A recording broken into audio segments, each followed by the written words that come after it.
November 6, 1988, 2:47 a.m., Interstate 44, Missouri. A white van cuts through the darkness at 68 miles per hour. Inside, Willie Childress grips the wheel while James McCarnes counts mile markers. They're hauling 1,100 pounds of pure Colombian cocaine. Street value, $14 million. In the game, they call it work. Tonight, they're moving enough work to supply every corner boy from Detroit to St. Louis for months. The speedometer needle hovers at 68. Speed limit's 55. That 13 miles per hour is about to cost Brian Waterhead Bo Bennett his empire. Missouri State Trooper Michael Harrison sees the van blow past, just another traffic stop. But when he approaches the vehicle, something's off. The nervous energy, the rehearsed answers. Then he spots it, a cellular phone. In 1988, that's like finding a briefcase full of hundreds. Whose phone is this? Silence. The trooper powers it on. In the memory, programmed like a digital confession, he finds a number. Arizona area code. It belongs to a 24-year-old kid from South Central who went from stocking grocery shelves to moving more weight than most cartels. A shot caller who linked the Cali Cartel to American streets. A businessman who accidentally funded Death Row Records. See, in the game, they tell you never write nothing down, but nobody said anything about phone memory. Within 72 hours, that number would trigger wiretaps in 3 countries: Danish intelligence, Italian surveillance, DEA task forces. A year-long investigation would collapse into 13 days of controlled chaos. Brian Bennett thought he was untouchable, had the plug straight from Colombia, was pushing a ton of cocaine every 7 days, making $4 million a month, living that life. But every empire falls the same way, not from the big mistakes, from the little ones. 13 miles per hour too fast, one phone number saved. This is the story of how one traffic stop in Missouri exposed the first direct pipeline between Colombian cartels and American street gangs, how cocaine money built Death Row Records, and how a kid called Waterhead Bo became the Kingpin America forgot. 1963, Detroit, Michigan. 4 years before the Motor City would burn in the 1967 riots. Brian Bennett's born into chaos. Pops bounces before he can walk. Mom's, Minnie Finley, she's trying to hold it down with 7 kids in a house that's falling apart. Snow coming through the ceiling. Rats in the walls. Empty stomach nights when sleep's the only escape from hunger. The Bennetts ain't staying. Like 5 million other black folks during the Great Migration, they pack up everything and head west. Destination, South Central Los Angeles, Florence Avenue, where palm trees don't hide the poverty, just decorate it. 1975, Monroe High School, Sepulveda. They bust Bennett out to the suburbs. First time he sees how the other half lives. Manicured lawns, 2-car garages, kids complaining about the wrong color BMW for their Sweet 16. Back on Florence, his brothers Tony and Darren are already in the mix, slinging, banging, making that paper. But young Bo, he's different. Asthmatic kid who plays it straight, stocking shelves at the local supermarket, earn honest money, minimum wage, maximum struggle. Then 1983 happens. A Colombian named Mario Villabona Alvarado touches down in Los Angeles, fresh from Cali with connections deeper than the Mariana Trench. He's looking for someone, not just any corner boy or street soldier, someone with vision, someone who thinks in kilos, not grams, someone who understands that cocaine ain't just a drug, it's a business. Former DEA agent Mike Vigil recalls, the Colombians were strategic. They didn't just want distributors, they wanted CEOs. Villabona finds his CEO in the most unlikely place. A supermarket stockroom. The asthmatic kid from Detroit who everyone calls Waterhead Bo. I wasn't no gangster, Bennett would later tell investigators. I was a businessman who happened to sell coke. By 1985, Bennett's moving weight through South Central like FedEx moves packages, organized, efficient, corporate. He studies the game like it's the stock market, supply and demand, distribution channels, risk management. While other dealers are fighting over corners, Bennett's thinking continental. The partnership's simple. Villabona provides the pipeline to Colombia's Cali Cartel.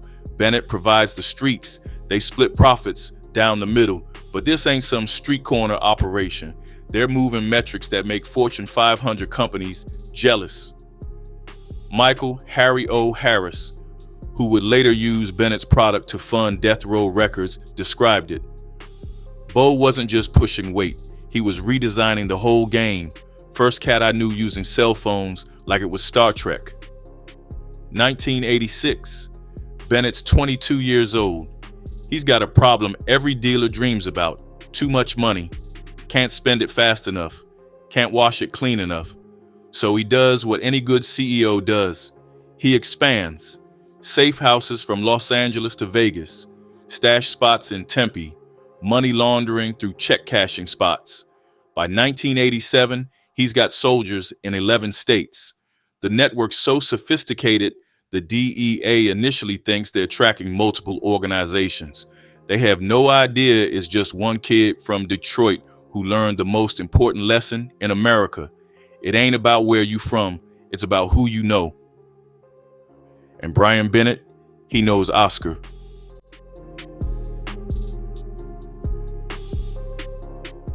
Nobody knows Oscar's real name, not the DEA, not Interpol, not even Bennett.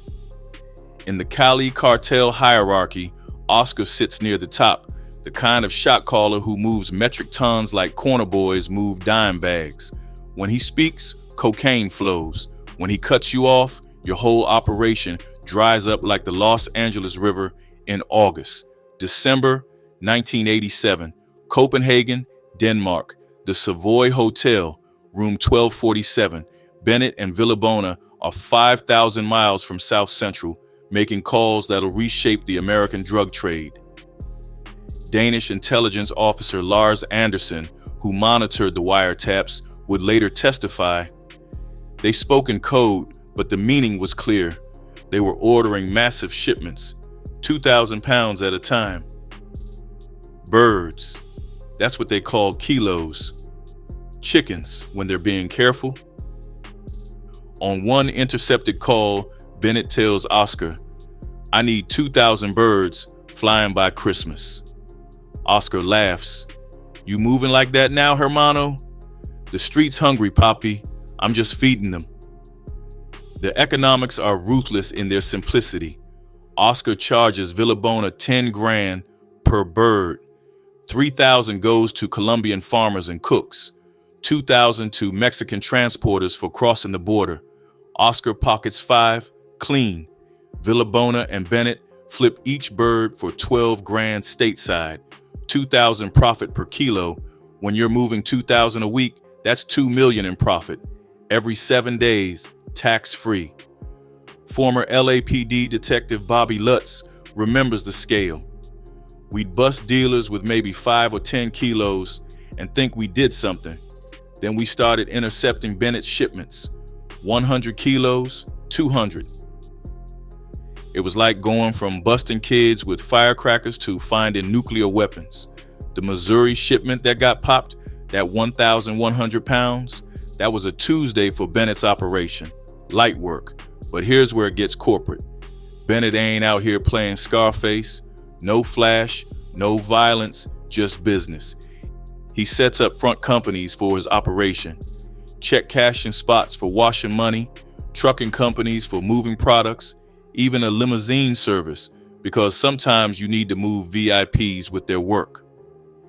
Harry O. Harris, before he caught his own case, was buying 50 birds a week from Bennett. Bo ran it like IBM had departments, distribution, accounting, security, even had an HR department, if you could call the cats who handled HR problems.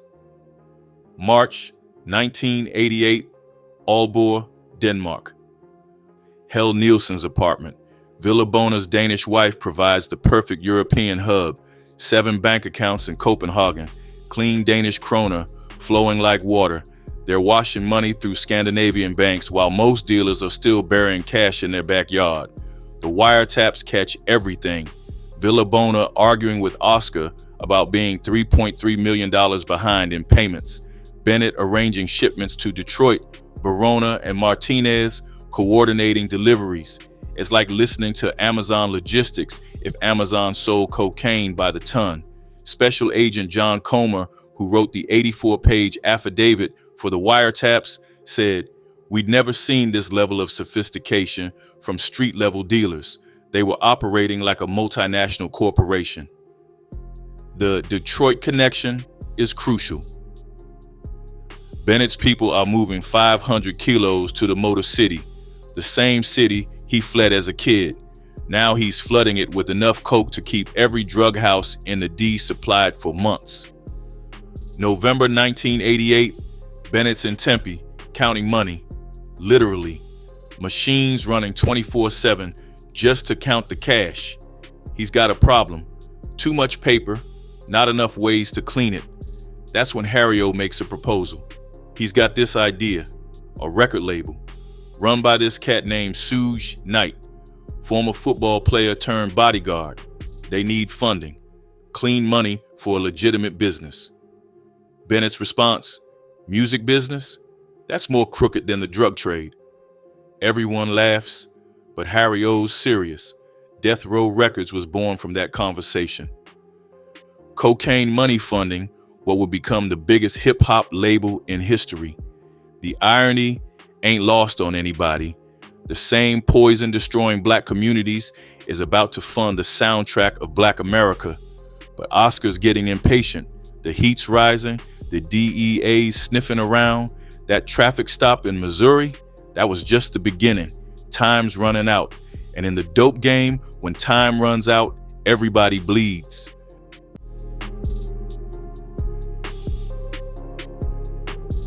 Summer 1988, Las Vegas, the Mirage Casino. Bennett steps off his private jet wearing a $30,000 Rolex and a smile worth twice that. He's not even 25 yet, but he's moving like a Saudi prince. Penthouse suite, bottles of Cristal, $100 tips to the bathroom attendant. "I got more keys in my trunk than you all got clothes on your back." That's Bennett at a South Central car wash, Mercedes-Benz gleaming, trunk full of birds, not even trying to hide it anymore. When you're moving 52 tons of cocaine annually, paranoia gets replaced by something worse, invincibility. His mother Minnie's house on Florence, paid off. His sister Carmen, she owns a nail salon in Tarzana now. Brother Darren, living in a Westwood high-rise, $3,000 a month rent. Bennett's taking care of everyone. The whole block eating off his plate. But here's the game within the game. While Bennett's playing Pablo Escobar, the real players are watching and taking notes. Stanley McCarnes, Bennett's lieutenant, would later testify, Bo was getting sloppy, flying to Denmark, talking on phones, showing off. In the streets, that's called hot, and hot boys don't last. The network by mid-1988, Los Angeles, distribution hub, Las Vegas, money counting houses, Phoenix, stash locations, Detroit, major market, St. Louis, secondary distribution, Chicago, expanding territory, Miami, connection point for other cartels. Each city has crews, each crew has workers, each worker thinks they're running their own thing. Nobody knows they're all branches on Bennett's tree. Michael McCarver, running the Midwest operation, is moving 20 birds a week just through St. Louis. Maria Barona and Luz Martinez handle the female clientele because female couriers don't get searched as often. It's chess, not checkers. But the DEA's been building their case since Operation Pisces in '85. They got Leonardo Gomez at Villa Bona's house. They got surveillance footage. They got informants. What they don't got is a way inside Bennett's inner circle until Missouri. See, in 88, cellular phones are like carrying a sign that says, "I'm a drug dealer." Regular people can't afford them, but Bennett's whole operation runs on them. Motorola Dynatacs, $3,000 each. He's got dozens, and he's getting careless with the programming. September 1988, the feds tapped their first phone, not Bennett's, Villabona's. Agent Comer's listening to everything. Villabona ordering groceries from Oscar, Bennett arranging parties in Detroit, code so thin you could read through it. One intercepted call, November 3rd, 10:47 p.m.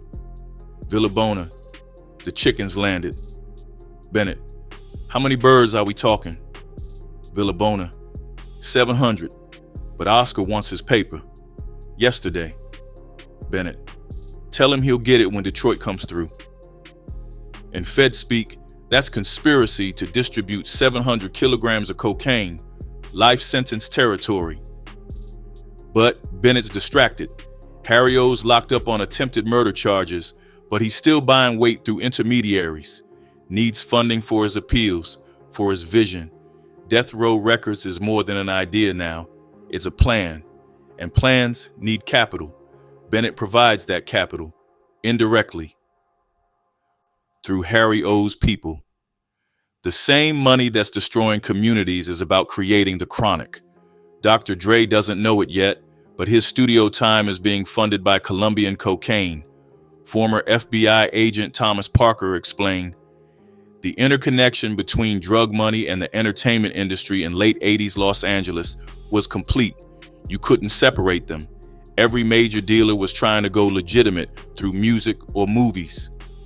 October 1988, Bennett throws a party in Beverly Hills. Rappers, actors, athletes, everybody who's somebody in Black Los Angeles is there. He's not hiding anymore. He's celebrating. But while Bennett's popping champagne, the feds are connecting dots. The Denmark wiretaps, the Italy monitoring, the Missouri seizure coming in a month. They've got enough to bury him twice.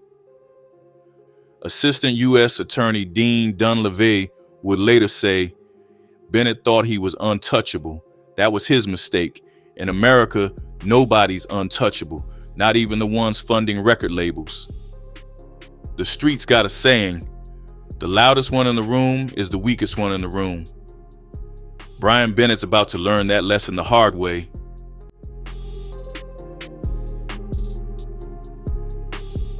November 6th, 1988, 2:47 a.m., mile marker 247, Interstate 44, Missouri. Willie Childress sweats through his shirt even though it's 40 degrees outside. In the passenger seat, James McCarnes keeps checking the mirrors. The van's loaded with 502 kilos of Bennett's best work. Destination, Detroit. Estimated time of arrival, dawn. Missouri State Trooper. Michael Harrison's been on duty 6 hours. Quiet night. Then he clocks the white van doing 68 in a 55 zone. What starts as routine becomes career defining. Harrison's been doing this 12 years. He knows fear when he smells it. When Childress consents to a search, panic making him stupid when he should have said no, Harrison finds duffel bags stacked like sandbags before a flood. Each one containing bricks wrapped tighter than Christmas presents. But it's the phone that changes everything. That Motorola with Bennett's Arizona number programmed in memory. By sunrise, the DEA knows. By noon, the FBI's involved. By sunset, they've got emergency wiretap authorization for every phone Bennett's touched in the last year. November 11th, 1988, Federal Building, Los Angeles. Assistant U.S. Attorney Russell Heyman presents to the grand jury. The evidence overwhelms. Danish surveillance transcripts, Italian wiretaps, the Missouri seizure, financial records showing millions in unexplained cash deposits. Heyman frames it not as simple drug dealing, but as narco-terrorism, poisoning communities with tonnage levels of cocaine. The grand jury takes 15 minutes, unanimous indictment. November 16th, 1988. Intercepted phone conversations reveal Bennett's awareness. He questions Villabona about the Missouri seizure, discusses Oscar's impatience. Most tellingly, he notices his phone's clicking, the telltale sign of federal surveillance. But the machine's too big now, too many people depending on the work, too many debts to Oscar. You can't just curb a criminal empire. November 19th, 1988, 4:17 a.m., simultaneous raids, 17 locations, 300 federal agents, the largest coordinated drug enforcement operation in West Coast history. Bennett's in Tempe, Arizona, dead asleep next to Linda Payton when the door explodes off its hinges. FBI SWAT team, flashbangs, screaming. Bennett doesn't even reach for the Glock under his pillow. He knows it's over. In Malibu, Villabona gets the same wake-up call. DEA agents dragging him out of his $1 million beach house in his underwear. Neighbors watching like it's a movie, which, in a way, it is. Stanley McCarnes gets popped in Compton. Michael Harris is already locked up on attempted murder charges. They just add the federal drug charges to his tab. Barona and Martinez get grabbed at their safe houses. 13 arrests total. The empire collapses in less than an hour. Special Agent John Comer, who led the investigation, later recalled Bennett's calm demeanor during arrest, almost relieved, like he'd been waiting for this moment. The evidence seizure staggers: 1,100 pounds of cocaine from Missouri, $5.4 million, cash in Detroit, $800,000 from various safe houses, 16 firearms, 23 cellular phones, financial records showing $22 million in profits over 18 months. But the real prize is Bennett's phone. More than just numbers, it contains names, dates, coordinates, a digital confession of the entire operation. At the Federal Detention Center, Bennett and Villabona share a holding cell. The question of how they got caught becomes irrelevant. The feds have enough evidence to put them away for 3 lifetimes. The mandatory minimums under the new drug Kingpin statute mean one thing: life without parole. No deals, no early release, no hope. December 7th, 1988. The indictment drops, 28 counts. The press explodes with headlines linking Colombian cartels to Los Angeles street gangs, cocaine cowboys of South Central. The Kingpin of Florence Avenue, Bennett's lawyer, David Kenner, the same attorney who will later represent Suge Knight and Tupac, delivers the assessment bluntly: life in prison, no way around it. Bennett's 24 years old, forever just became his timeline.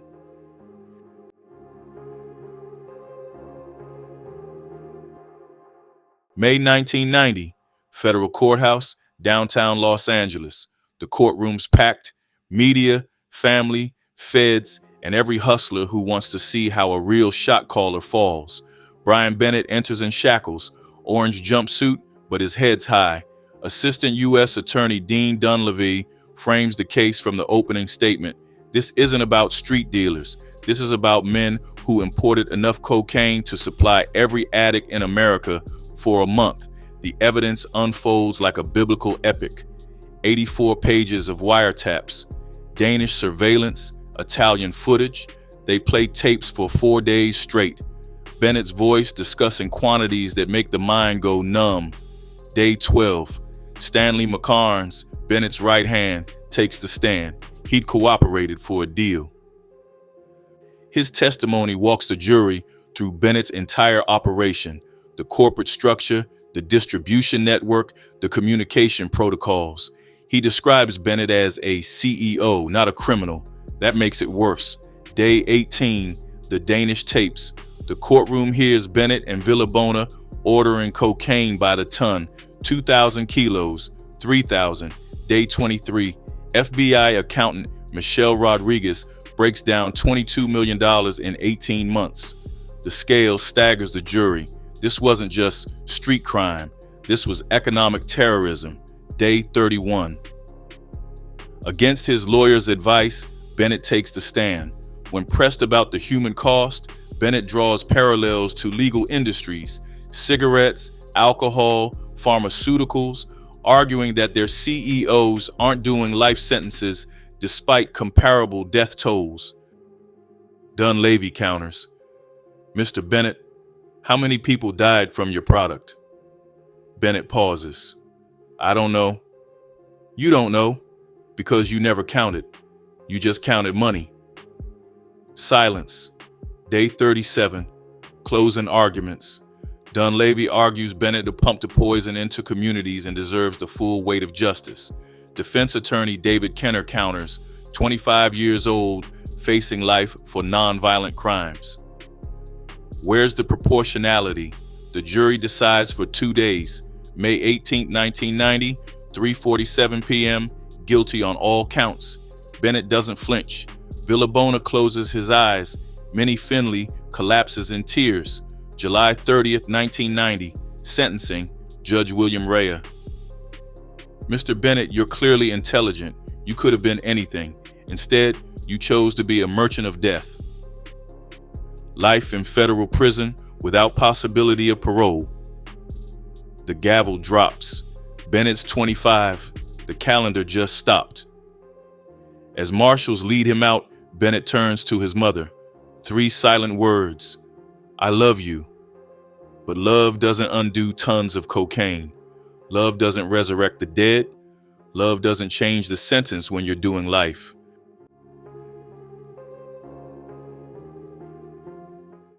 (1991) Metropolitan Detention Center, Los Angeles. Michael Harry O. Harris sits across from Marion Suge Knight with a vision between them. Death Row Records. The price tag, $1.5 million and cocaine money. Harris has the capital. Suge has the vision. Neither one questions where the money came from. The same attorney who defended Bennett, David Kenner, brokers the deal. Bennett's poison money becomes the foundation for what will fund the Chronic, launch Snoop Dogg, and make Tupac legendary. The money trail runs clean and dirty at once. Oscar, Villabona, Bennett, Harry O., Death Row Records. From Colombian coca fields to American radio, the circle completes with a platinum soundtrack. 2021, Harry O. receives a commutation from Trump on January 20th. Snoop Dogg lobbied for it. The same Snoop who built his career on cocaine money. Harris walks free after 33 years, mid-2010s. Federal Bureau of Prisons records show Brian Bennett and Mario Villabona released after serving approximately 25 years. No fanfare, no press conferences. Bennett disappeared into civilian life. Villabona was deported back to Colombia. No interviews, no social media presence, no documentary confessions. Bennett vanished the same way he vanished into the federal system, quietly, completely, but his legacy echoes loudly. First direct pipeline between Colombian cartels and American street gangs, blueprint for every plug that came after. The unintentional founder of Death Row Records, the man who proved cocaine money could buy a cultural revolution. Former DEA agent Mike Vigil assessed it plainly. Bennett changed the game forever. Before him, cartels and street gangs operated separately. After him, they became partners. Every major cocaine network since follows his model. Today, when Gin and Juice plays or California Love bumps from car speakers, you're hearing Bennett's empire.